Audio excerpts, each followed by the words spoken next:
గురించి సినీ రంగ ప్రముఖుల రాజకీయాలకు సంబంధించి కాబట్టి మనం మురళీమోహన్ గారు గానీ మనం మాట్లాడుకుందాం. అంతవరకు మురళీమోహన్ గానీ మాట్లాడుకుందాం. సో మెగాస్టార్ ఇప్పుడున్న సిచ్యువేషన్ లో మెగాస్టార్ చిరంజీవి రాజకీయ రంగ ప్రవేశం మీద మీరు కామెంట్స్ చేశారు. మీరు ఎట్లా ఏమని చెప్పారంటే చిరంజీవి రాజకీయాల్లోకి వస్తే ముఖ్యమంత్రి అవుతారా అంటే ఇప్పుడు కాకపోతే ఎప్పుడైనా అవ్వచ్చు, but he will be in survival పొజిషన్లో ఉంటారట్లుగా చెప్పారు. కానీ ఘంటాపదంగా అంటూ అప్పుడు ఎన్టీఆర్కి ఇచ్చినటువంటి సపోర్టింగ్ మీరు మెగాస్టార్ చిరంజీవికి ఇచ్చినట్లుగా ఏమాత్రం కనపడలేదు. మీరు అంటే అంత గ్లామర్ అంత ప్రభావం లేదనా లేకపోతే వేరే ఇతర కారణాలు ఉన్నాయని చెప్పేసి మీరు అనుకుంటున్నారు? అలా ఏం కాదండి. అసలు నాకు మొదటి నుంచి కూడా నాకున్నటువంటి స్పెసిఫిక్ ఐడియా ఏంటంటే సినిమా రంగానికి సంబంధించిన వాళ్ళు ఎవరు కూడా రాజకీయాలకు దూరంగా ఉండాలి అనేది ఒకప్పుడు నా కోరిక, నా అభిప్రాయం. అయితే ఒక ఎంజి రామచంద్ర గారిని చూసిన తర్వాత, ఒక ఎన్టీ రామారావు గారిని చూసిన తర్వాత సినిమా వాళ్ళకు ఉన్నంతటువంటి సామాజిక స్పృహ రాజకీయ నాయకులకు ఉండదు. వాళ్ళకంటే కూడా బాగా చేయగలరు వీళ్ళు ఇలా రాజకీయాల్లోకి రావటం మూలంగా ఒక నీతిపరమైన నిజాయితీపరమైన పేద కష్టాలు తీర్చేటటువంటి అద్భుతమైన కార్యక్రమాలు సినిమా వాళ్ళు చేపట్టగలరు అనే నమ్మకం వాళ్ళని చూసిన తర్వాత నాకు కలిగింది. రామారావు గారు ఆ రోజున చాలా డిమాండ్ ఉన్న ఆర్టిస్ట్ అయ్యి ఉండి కూడా ఇంతకాలం తన ఎంతో మంది అభిమానించిన వాళ్ళకి అందరికీ కూడా ఏదో సేవ చేయాలనే ఒక కమిట్మెంట్ తోటి ఆయన రాజకీయాల్లోకి వచ్చారు తప్ప రాజకీయాల్లోకి రావటం మూలంగా ఆయనకి కొత్తగా ఏదో పేరు వస్తుందనో పదవి వస్తుందనో లేకపోతే ఆ పదవిని అడ్డం పెట్టుకొని డబ్బులు సంపాదిద్దామనో ఆయన రాజకీయాల్లోకి రాలేదు. పైగా ఆ రోజున ఒక పొలిటికల్గా అద్భుతమైన గ్యాప్ ఉంది అక్కడ. కాంగ్రెస్ ప్రభుత్వం మనకు స్వతంత్రం వచ్చినప్పటి నుంచి ఆంధ్రప్రదేశ్లో కాంగ్రెస్ ప్రభుత్వమే ఉంది. కాంగ్రెస్ ప్రభుత్వంలో జరుగుతున్న అరాచకాలను కానీ లేకపోతే జరుగుతున్న అవమానాలను కానీ తెలుగు వారికి ఒక గుర్తింపు లేకపోవటం కానీ దాని మీద ఒక గుండె మండిపోయి రామారావు గారు రాజకీయాల్లోకి వచ్చారు. రాగానే రామారావు గారిని అద్భుతంగా రిసీవ్ చేసుకున్నారు. మరి ఎవరు ఊహించని విధంగా 9 నెలల్లో ఆయన పార్టీని పెట్టి అధికారంలోకి రాగలిగారు. అంటే ఇప్పుడు మీరు చెప్పేదాన్ని బట్టి చూస్తుంటే గతంలో మీరు ఇచ్చిన స్టేట్మెంట్ 50% కంటే ఎక్కువ సీట్లు రావని మీరు చెప్పారు మెగాస్టార్ చిరంజీవికి. అండ్ ఎన్టీ రామారావు గారి కమిట్మెంట్ కానీ అంత ఫాలోయింగ్ కానీ ఇప్పుడు మీరు చెప్పే మాటలు బట్టి చూస్తుంటే చిరంజీవికి అంత లేదన్నట్లుగా మీ మాటలు బట్టి స్పష్టంగా గోచరిస్తారు. ఎప్పుడు లేదు, అలాంటిది ఏమీ లేదు. ఇవాళ ఆ రోజున రామారావు గారు ఎలాంటి కమిట్మెంట్తో వచ్చారో ఇవాళ చిరంజీవి గారు కూడా అలాంటి కమిట్మెంట్తో వచ్చారు. అందులో మాత్రం అసలు డౌటే లేదు. అలాంటప్పుడు మీరు 50% కంటే సీట్లు ఎక్కువ రావని ఎట్లా చెప్పగలుగుతారు? ఎట్లా చెప్తున్నారంటే అంత ప్రపంచం అంత ఊపు ఇప్పుడు చిరంజీవికి రాదని మీరు అనుకుంటున్నారా? కాదు, ఆ రోజున ఒక కాంగ్రెస్ పార్టీని ఆయన ఎదుర్కోగలిగారు. ఒక పార్టీ ఫేస్ టు ఫేస్ పోటీ ఆ రోజున. ఇవాళ రోజున అలా కాదు. ఓ పక్క కాంగ్రెస్ ఉంది, ఇంకో పక్కన తెలుగుదేశం ఉంది, మరో పక్క లెఫ్ట్ పార్టీస్ ఉన్నాయి. ఇటు తెలంగాణలో చూస్తే తెరాస పార్టీ ఉంది. ఇన్ని పార్టీల మధ్యలో చిరంజీవి గారు వచ్చి ఎంత సాధించగలుగుతారు ఈ షార్ట్ టైంలో, మరి ప్రజల్లోకి ఎంతవరకు వెళ్ళగలుగుతారు అనే దాని మీద అనుమానాలతోటి నాకుండే అవగాహనతో నాకు అన్ని రావచ్చు అని నేను అనుకుంటున్నా. అది ఎవరి ఊహ వాళ్ళది. అది అయితే కృష్ణమురళి గారు మీరు చెప్పండి, ఇంతకుముందు తమ్మారెడ్డి భరత్ గారు స్టేట్మెంట్ ఇచ్చారు గతంలో ఇంతకుముందు మాట్లాడుతూ. ఆయన ఏమన్నారంటే చిరంజీవి రాజకీయాలకి అంతగా పనికిరాడు కూడా, అంత స్థాయిలో రాణించలేడు రామారావు స్థాయిలో అని చెప్పేస్తున్నారు. రాజశేఖర్ జీవిత కూడా అలానే స్టేట్మెంట్ ఇచ్చారు, చిరంజీవి రాజకీయాలు వస్తే మెప్పు పొందలేరని.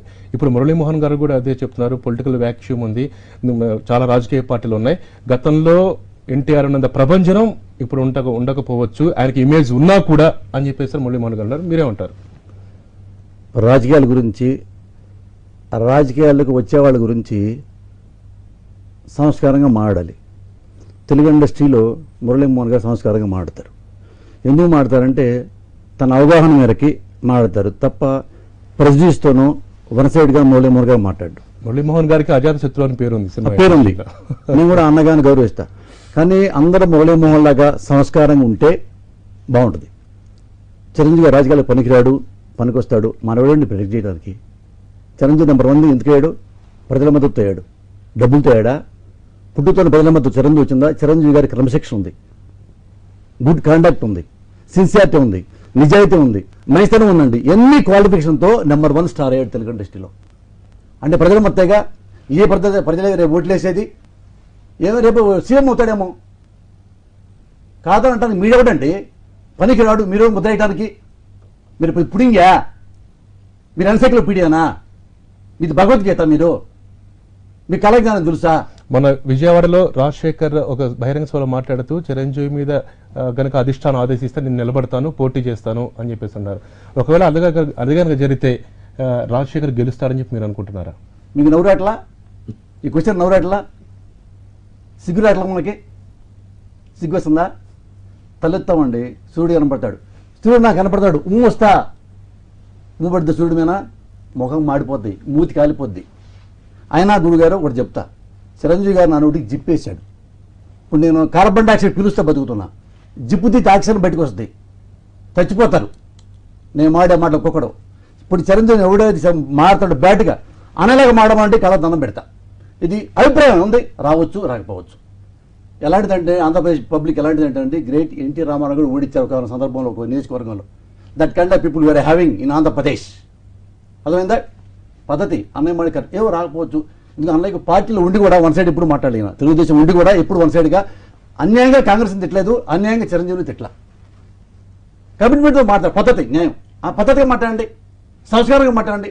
అది సిగ్గుపడండి సార్. చంద్రబాబును చూసి వైఎస్ రాజశేఖర్ చూసి సిగ్గుపడండి మీరు. వాళ్ళంత పెద్ద లీడర్స్, స్టేట్కి 2 కళ్ళు లాంటి వాళ్ళు కదా. ఇప్పుడు 3 కన్ను వచ్చాడు చిరంజీవి గారు. వచ్చినప్పుడు వాళ్ళు ఎప్పుడో మాట్లాడారు చిరంజీవి గురించి బ్యాడ్గా? ఒక్కసారి వైఎస్ఆర్ మాట్లాడా, ఒకసారి చంద్రబాబు మాట్లాడా చిరంజీవి గారి బ్యాడ్గా? మీకే పుండు పట్టింది, మీకే వాయువు వచ్చింది, ఎందుకైనా సంకరవుతారు, ఎందుకైనా సంకరవుతారు మీరు పోయి ఆయన అన్నాడు మిమ్మల్ని. రాజకీయాలు వస్తే మాడొచ్చు, ఎప్పుడు మాడాలి? ఆయన పనితో చూసి మాట్లాడండి, ఆయన పనితనం చూసి, ఆయన బిహేవియర్ చూసి మాట్లాడండి, తప్పలేదు. చిరంజీవి రాజకీయాల్లోకి వచ్చాక చేయకపోతే వీఆర్ హ్యావింగ్ రైట్. అంటే ఇక్కడ మీరు మాట్లాడే మీ ఆవేశం చూస్తుంటే ఇప్పటికే మెగాస్టార్ చిరంజీవి రాజకీయ రంగ ప్రవేశం దాని గురించి వచ్చిన తర్వాత ఇండస్ట్రీ 2గా చీలిపోయింది. ఒకటి చిరంజీవి వర్గం, వేరేది ఇంకో సామాజిక వర్గం అనేసి కూడా వాదనలు వస్తున్నాయి. అది ఏ మేరకు కరెక్ట్? నిజంగా ఒక సినీ ఇండస్ట్రీ నుంచి ఒకడు మళ్ళీ అప్పుడు ఎన్టీ రామారావు తర్వాత మరింకో ప్రపంచంతో రేపు ఎలక్షన్లో నిలబడితే ఈ ఇండస్ట్రీ అంతా నిలబడి సపోర్ట్ చేయాల్సిన అవసరం ఉందని చెప్పి మీరు అనుకుంటున్నారా? ఎందుకు అనుకోవాలి అట్లా? ఇది ప్రయాసమే ఉండి నా ఓటుకు ఉంది, నేను చిరంజీవికి వేస్తాను, అన్న ఇంకో చంద్రబాబు గారికి వేస్తారు, ఇంకోటి వైఎస్ఆర్కి వేస్తారు అంటే మా ప్రయాసం ఉండదా? ఓ మనిషి ఉంటుంటే వన్ సైడ్ వెళ్ళిపోవాలి గొర్రెల్లాగా? మా వ్యక్తిగత అభిప్రాయాలు ఉండవా? చిరంజీవికి ఓటైపోయి చిరంజీవి మాకు ఎగిరేస్టా? నేను వైఎస్ఆర్కి ఓటేయాలండి, మన ముఖ్యమంత్రి కదా. వైఎస్ఆర్కి ఓటేసిన అయిపోయినా మా ముఖ్యమంత్రి. చిరంజీవికి ఓటేస్తే చిరంజీవి ఫ్రెండా? చిరంజీవికి ఓటైపోయి చిరంజీవి మాకు ఎనిమియా? చిరంజీవి నా సినిమా ఇవ్వలేదండి, నాకు ఎనిమియా చిరంజీవి? చిరంజీవి అన్నయ్యతో సినిమా చేయలే హీరోగా అంటే చిరంజీవి అన్నయ్యకి ఎనిమిది ఉండాలా? అన్నయ్యతో నేను ఎప్పుడు సినిమా చేయలేదు హీరోగా, నేను ఎనిమిది అన్నయ్యకి, అన్నయ్య నాకు డేట్ ఇచ్చాడు, నా ఫ్రెండా? అంటే ఇప్పుడు ఇంతకుముందు మురళీమోహన్ గారు ఏం చెప్తున్నారంటే పొలిటికల్ వ్యాక్యూమ్ అనేది అప్పట్లో ఉంది, ఇప్పట్లేదు. అంటే ఇప్పుడు సిచ్యువేషన్లో చూసుకుంటే చిరంజీవి రాజకీయాల్లోకి వస్తున్నారు అంటే ఆ సినీ గ్లామర్ని పడంగా పెట్టడమే కదా. అవును, సినీ గ్లామర్ పడంగా పెట్టినప్పుడు అసలు ఆ స్థాయిలో ఒక రిస్క్ తీసుకుని వస్తున్నట్టే అనుకోవచ్చు. అంటే మురళీమోహన్ కూడా ఏం చెప్తున్నారంటే 50% కంటే ఎక్కువ సీట్లు రావని చెప్పేసి కూడా చెప్తున్నారు. కాదు సార్, ఒపీనియన్ చెప్పకూడదా మురళీమోహన్ గారు? మురళీమోహన్ గారు తన ఒపీనియన్ చెప్పకూడదా? మురళీమోహన్ గారికి ఒపీనియన్ చెప్పే హక్కు లేదా అన్నారు. ఇప్పుడు మురళీమోహన్ గారు ఒపీనియన్ చెప్పారు, అదేవిధంగా సినిమాలో మిగతా వాళ్ళకి చెప్పారు. తమ్మారెడ్డి భరద్వాజ తన ఒపీనియన్ చెప్పారు, జీవిత రాజశేఖర్ కూడా చెప్పారు. అందులో ఆయన పనికిరాడు, విమర్శించకూడదు, ఆయన అవ్వలేడు, మీరు కలెక్ట్ చేయడానికి కాదండి. ఇప్పుడు పద్ధతి లేవా? నీ అమ్మ అనడానికి అమ్మ అనడానికి తేడా లేదా? ఆ తేడా నేర్చుకోండి మురళీమోహన్ చూసి. డైలీ ఇంటికి రమ్మని అన్నయ్య టైం కంటే తీసుకుంటా, బుద్ధి చెప్పండి అన్నయ్య అంట వాళ్ళకి. కాదు వన్ సైడ్ మాడకూడదు సార్, ఎవరో మేనపని కోసం మరి ఎందుకు మాడాలి? మురళీమోహన్ గారు మీరు చెప్పండి. తను చెప్తున్నారు మురళీమోహన్ గురించి చూసి నేర్చుకోండి, ఎంత బ్యాలెన్స్గా మాట్లాడుతున్నారు అని చెప్పేసి. సో మీరు కూడా ఏం చెప్పదలుచుకున్నారు? ఇప్పుడు సినిమా ఇండస్ట్రీలో వచ్చేటువంటి కామెంట్స్ దాని గురించి, విమర్శించే వాళ్ళ గురించి మీరేం చెప్పదలుచుకున్నారు? ఎవరైనా ఒక సంస్కారం మించి వెళ్ళకూడదండి. ఎవరు ఏ విధంగా ఎన్ననుకున్నా ఫిలిం ఇండస్ట్రీకి సంబంధించినంత వరకు మేమందరం కూడా ఒకటే సార్. మాలో మేము ఒక్కొక్క పార్టీకి ఒక్కొక్క అభిమానులు ఉండొచ్చు, కానీ ఎలక్షన్ అయిన తర్వాత మళ్ళీ మేమందరం ఒకటే. మాలో మాకు విభేదాలు ఉండవు. చాలా సరదాగా, చాలా స్పోర్టివ్గా ఒకళ్ళు చూసుకుంటాం, ఒకళ్ళు మాట్లాడుకుంటాం.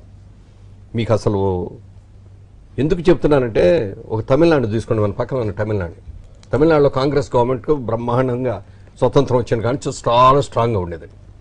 ఒక అన్నాదురై, ఒక కరుణానిధి, ఒక ఎంజి రామచంద్రన్, ఒక జయలలిత, ఇలాంటి అందరూ సినిమా ఇండస్ట్రీ నుంచి వచ్చిన తర్వాత కాంగ్రెస్ రూట్ అవుట్ అయిపోయింది. కాబట్టి అదే డిఎంకే అన్నా డిఎంకేగా మారిన తర్వాత ఉంటే డిఎంకే ఉంటుంది, లేకపోతే అన్నా డిఎంకే ఉంటుంది.